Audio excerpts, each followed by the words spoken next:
हरे कृष्णा। सनातन दिव्यता में आपका स्वागत है और मैं हूं पदम गुप्ता। एकादशी व्रत की श्रृंखला में अश्विन मास के कृष्ण पक्षी एकादशी इंद्रा एकादशी महात्मा। युधिष्ठिर बोले कि हे भगवान, अब आप कृपा पूर्वक अश्विन मास की कृष्ण पक्ष की एकादशी कथा को कहिए। इस एकादशी का नाम क्या है तथा इस एकादशी के व्रत करने से कौन सा फल मिलते हैं, ये सब समझाकर कहिए। इस पर श्री कृष्ण भगवान बोले, हे राजन, अश्विन मास के कृष्ण पक्ष की एकादशी का नाम इंद्र है। इस इंद्रा एकादशी के व्रत करने से समस्त पाप नष्ट हो जाते हैं। इस व्रत के करने से नरक में गए हुए पितरों का उद्धार हो जाता है। हे राजन, इस एकादशी कथा सुनने मात्र से ही वाजपेयी यज्ञ का फल मिलता है। प्राचीन सतयुग में महेश्वती नाम की नगरी में इंद्रसेन नाम का एक प्रतापी राजा राज करता था। वह पुत्र पौत्र धन धान आदि से पूर्ण तरह सदैव शत्रुओं का नाश करने वाला था।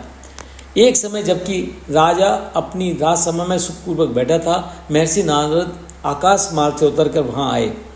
नारद को देखकर राजा आसन से उठा और अर्घ आदि से उनकी पूजा करके आसन दिया। महर्षि नारायण बोले कि हे राजन, आपके राज में सब कुशल तो हैं।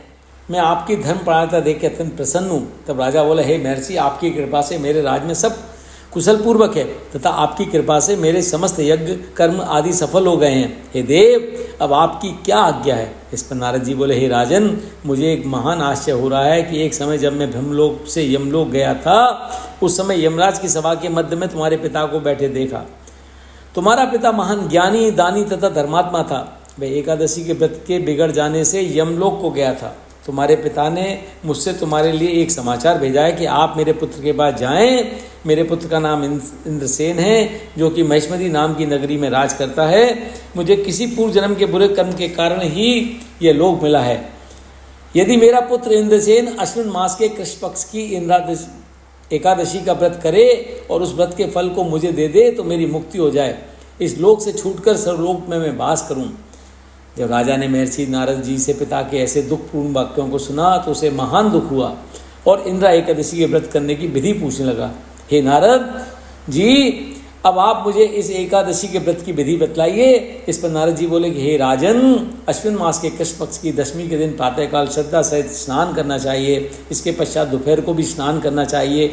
उस समय जल से निकलकर श्रद्धापूर्वक पितरों का श्राद्ध करे और उस दिन एक समय भोजन करे और रात्रि को पृथ्वी पर शयन करे। इसके दूसरे दिन अर्थात एकादशी के दिन प्रातःकाल दातुन करे और स्नान करे।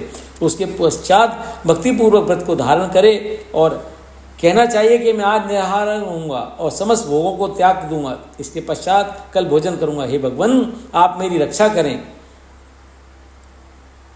आप मेरे व्रत को संपूर्ण कराइए। इस प्रकार आचरण करके दोपहर को शालिग्राम जी की मूर्ति को स्थापित करे और उत्तम ब्राह्मण को बुलाकर भोजन कराए और दक्षिणा दे।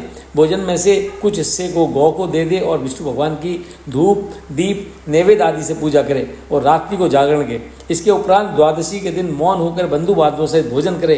हे राजन, ये इंद्रा एकादशी के व्रत की विधि है। हे राजन, यदि तुम आलस रहित होकर इस एकादशी के व्रत को करोगे तो तुम्हारे पिताजी अवश्य स्वर्ग में जाएंगे।